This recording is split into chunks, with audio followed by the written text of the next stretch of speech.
تو وضو کا کیا ہے؟ عثمان رضی اللہ کہتے ہیں آپ صلی اللہ علیہ وسلم نے فرمایا اور ہمیں پہلے وضو کر کے دکھایا اور پھر فرمایا جو کوئی میری سنت کے مطابق وضو کرے اپنے سارے اعضاء کو بہترین دھوئے. سنت کے مطابق کیا ہوتا ہے؟ کوئی 4 دفعہ نہیں کرے گا ورنہ اس نے زیادتی کر لی, کوئی 2 دفعہ نہیں کرے گا ورنہ اس نے زیادتی کر لی, 1 دفعہ کر لے ورنہ 3 دفعہ, اور اپنے اعضاء کو اچھے سے کر لے. ٹھیک ہے, اور اس کے بعد وہ 2 رکعت نماز تحیت وضو پڑھے گا, وضو کے 2 نفل پڑھے گا, اللہ رب العزت اس کے پچھلے سارے گناہ معاف کر دے گا. پچھلے سارے گناہ معاف ہو رہے ہیں نا اللہ کے گھر. آپ سے نے فرمایا اس نے سنت کے مطابق وضو کیا اور 2 رکعت نماز تحیت الوضو پڑھے. یہاں میں صلاۃ التوبہ کی بات نہیں کر رہی, صرف وضو کے. اللہ رب العزت اس کی زندگی کے پچھلے سارے گناہ معاف کرتا ہے, سارے گناہ. عقبہ بن عامر رضی اللہ کہتے ہیں آپ صلی اللہ علیہ وسلم نے فرمایا اگر کوئی سنت کے مطابق وضو کرے اور پھر 2 تحیت الوضو پڑھے اور اپنے وجود میں دنیا کا خیال نہ آنے دے, 2 ہی تو ہیں, کیا مشکل ہے, ضروری سوچنا ہے سب کچھ حاجی. 2 نفل پڑھے گا, 2 رکعت پڑھے گا, دنیا کا خیال نہ آنے دے, اور اس کے بعد اللہ رب العزت اس کو گناہوں سے ایسے پاک کر دے گا جیسے وہ آج اپنے ماں کے پیٹ سے پیدا ہوا ہے. یہ چند سیکنڈ کی بات ہے, چند سیکنڈ کی.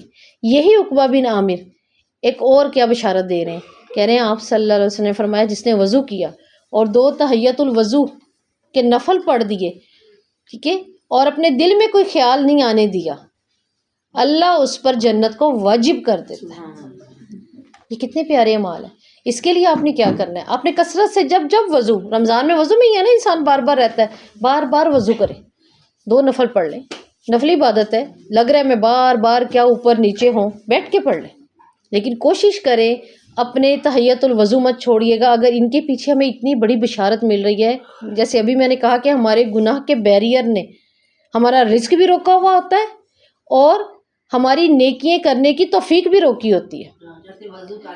ٹھیک ہے, اب کیا ہے, نہیں سب کچھ کریں وضو کر کے, سب کچھ کریں, ٹھیک ہے. آپ بتائیں آپ نے کیا بولنا ہے. اب اس کے اندر ہمیں پتہ چلا کہ کیا ہے, یہ وضو کے 2 نفل بھی کیا کرتے ہیں, ہمارے گناہوں کی معافی کا ذریعہ بنے. اب ہمیں بہت بڑے وظیفے تو نہیں نا کرنے پڑیں گے, یہ بہت آسان وظیفہ ہے نا, اور یہ وہ وظیفہ ہے جس کو خود آپ صلی اللہ علیہ وسلم نے عثمان رضی اللہ کو بھی کر کے دکھایا, اور عقبہ بن عامر کی زبان سے ہمیں 2 احادیث مل گئی. ان تینوں حدیثوں کو سامنے رکھتے ہوئے آپ بڑے بڑے وظائف کو سائڈ پہ کر دیں, بس اپنے وضو کے نفل پڑھ لیں. اور انہی وضو کے نفل کی وجہ سے آپ صلی اللہ علیہ وسلم نے کہا تھا جب میں معراج پر تھا تو مجھے یہ بھی دکھایا گیا کیا کہ بلال آپ میرے ساتھ آگے آ گئے, میں نے آپ کے قدموں کی چاپ سنی. اچھا یہ بھی ذہن میں رکھیے گا, اس کا مطلب یہ نہیں ہے کہ حضرت بلال آپ صلی اللہ علیہ وسلم سے آگے چلنا شروع ہو گئے, ایسا نہیں ہو سکتا. رسول سے آگے کسی کا درجہ نہیں ہے. ان کا کہنے کا مقصد تھا ایسا کون سا عمل تم کرتے ہو کہ وہاں بھی اللہ رب العزت نے تمہیں میرا ساتھی بنایا ہوا. کیونکہ یہ کیا کرتے تھے, آپ کی اونٹنی کو لے کے چلتے تھے نا, آپ صلی اللہ علیہ وسلم کے ساتھ آگے آگے چلتے تھے اونٹنی لے کر. تو وہاں بھی مطلب آپ صلی اللہ علیہ وسلم کا یہی ہے کہ ایسا کون سا عمل ہے کہ بلال وہاں بھی تمہیں میں نے اپنے سے آگے ہی پایا, میرے ساتھ ہی ہو تم, یہ مطلب ہے. اور دیکھیں انہوں نے بلال رضی اللہ نے کتنی پیاری بات کی, انہوں نے کہا اللہ کے رسول میں کوئی بہت بڑا کچھ بھی نہیں کرتا. حالانکہ وہ کہہ سکتے تھے نا میں تو بہت کچھ کرتا ہوں, کہہ رہے میں کچھ نہیں کرتا, لیکن میں کیا کرتا ہوں, میں جب وضو کر لیتا ہوں تو میں وضو کے 2 نفل پڑھ لیتا ہوں. اور اس چیز نے ان کو کتنا قریب کر دیا اللہ کے رسول کے, کتنا بڑا درجہ دے دیا اللہ کے ہاں. تو کچھ معاملات دیکھیں بہت چھوٹے ہیں, ان کا اجر بہت بڑا ہے. جب ہم بہت بڑے وظیفے کرتے ہیں ہم اکتا جاتے ہیں, اور جب ہم اکتاتے ہیں تو پھر ہم جو کر رہے تھے ہم وہ بھی کرنا چھوڑ دیتے ہیں. اب آپ یہ دیکھیے کہ آپ صلی اللہ علیہ وسلم کی ایک حدیث ہے, ٹھیک ہے, اور وہ کیا حدیث ہے, آپ صلی اللہ علیہ وسلم نے فرمایا ابھی دروازے سے ایک شخص آئے گا, وہ تم نے دنیا پہ کوئی جنتی دیکھنا ہے تو دیکھ لو. اور صحابہ کہتے ہیں پہلے دن بھی عبداللہ بن مسعود, دوسرے دن بھی, تیسرے دن بھی اللہ کے رسول نے یہی بات کی, ہم نے دیکھا کہ وہی ہے. اب کیا ہے کہ آپ صلی اللہ علیہ وسلم نے فرمایا کہ یہ جنتی ہے, کہہ رہے تینوں دن ہی وہ ایک ہی بندہ بس جوتے اٹھائے ہوئے ہیں, پانی گر رہا ہے بالوں کا.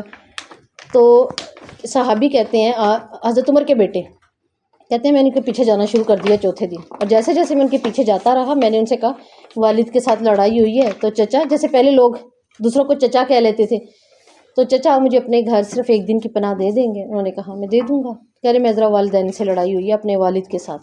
کہتے ہیں آ جاؤ. کہہ رہے ہیں میں نے مسلسل جو ہے نا سارا دن اور پوری رات کیا دیکھنا تھا، ان کا عمل کیا ہے. جو اللہ کے رسول کہہ رہے ہیں اگر دنیا میں بھی کچھ چلتا ہوا جنتی دیکھنا ہے تم اس کو دیکھ لو. تو کہتے ہیں میں ان کے گھر رات رہا، میں رات ان کے گھر رہا اور میں نے کیا دیکھا ہے، نارمل اذان ہوئی انہوں نے کھڑے ہو کے نماز پڑھ لی ہے، اس کے بعد وہی جانوروں کو کیا کر رہے ہیں، پٹھے ڈال رہے ہیں، کھانا کھا رہے ہیں، بس اسی ایک روٹین. تو میری اپنے کسی باپ سے لڑائی، کوئی کسی قسم کی کوئی لڑائی نہیں ہے اپنے باپ سے، کچھ نہیں ہے.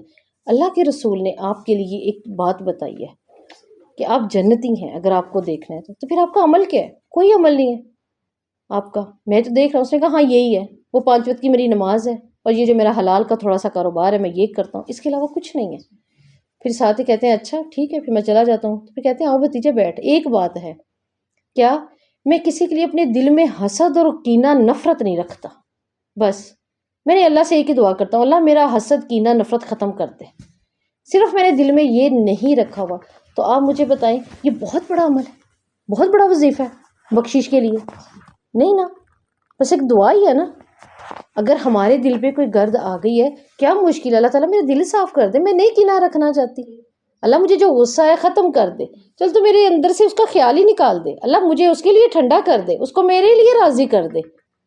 یہ دعا کر کے تو جی کہ ہاں جی آسان ہے نا، اللہ آسان کر دیتا ہے. میں آپ کی بات بتاؤں اللہ آسان کر دیتا ہے، ایسا نہیں ہے کہ نہیں ہے. میں ایک چیز سوچتی ہوتی تھی اور وہ یہ کہ ایسی کیا بات ہے کہ اللہ رب العزت تو کہتے ہیں کہ اگر تم برائی کو اچھائی سے ٹالو تو تمہارا دشمن بھی دلی دوست بنے. قرآن تو یہ کہہ رہا ہے لیکن ہم نہیں کر پاتے. تو قرآن عین ہماری فطرت کے مطابق ہے، پھر ایسا کیا کریں، ہم کیسے نکالیں بھولیں. کوئی بات نہیں، دعا کرتے رہیں، ایک وقت آتا ہے اللہ تعالیٰ آپ کے دل کو سکون دے دیتا ہے، ایک وقت آتا ہے انشاءاللہ اللہ سکون دے دیتا ہے. اور سکون کی صورت یا تو آپ کی طرف سے بن جاتی ہے یا آپ کی مخالف پارٹی کی طرف سے بن جاتی ہے، تو بات ہی ختم ہو جاتی ہے.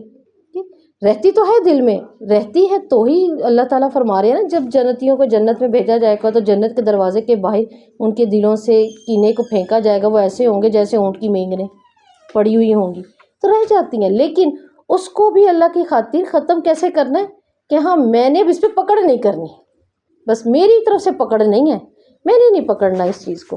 تو آنے کے لیے رمضان آنے کے لیے جہاں گھر صاف کر لیے ہیں تو دیکھیں تھوڑا سا اس کو بھی کرنا پڑے گا، اس کو بھی کرنا ہی پڑے گا نا، اس کو بھی کریں. کیا کہہ کر وصل السخیمت قلبی، وہ کیا ہے آپ فرمائیں جیسے آپ صلی اللہ علیہ وسلم نے کہا، آپ صلی اللہ علیہ وسلم نے کیا فرمایا، اللہ تعالیٰ میرے دل میں سے کھینچ کر نکال، یہ جو جڑ گیا ہے نا نکل نہیں رہا، ہم کہتے ہیں مشکل ہو گیا، اللہ اس کو کھینچ کر نکال دے. آپ صلی اللہ علیہ وسلم نے کہا کھینچ کر نکال دے اللہ تعالیٰ، اور وہ نکل گیا.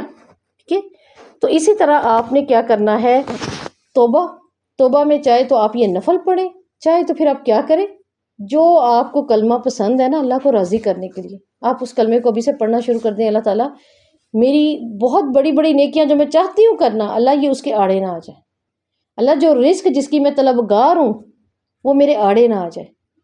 تو پھر انشاءاللہ تعالیٰ جو ہمارا کوئی رزق چھپا پڑا ہے نا اللہ کے پاس، دیکھیں رزق میں کیا پیسہ ہی ہے، پیسہ تو چھوٹا درجہ ہے نا، ہماری اولاد، ہمارا وقت، کچھ نہیں تو آپ کی آنکھیں، کتنا بڑا رزق ہے. آج جب یہ نہیں ہوتی نا تو رونے کو دل کرتا ہے، جب کچھ کرنے کے قابل نہیں ہوتے، یہ جب گم جاتی ہے یہ اتنی سی چیز، یہ 2 شیشے ہے نا، کتنی بڑی نعمتیں ہیں، ہر چیز ہی کتنی بڑی نعمت ہے، یہ رزق ہے.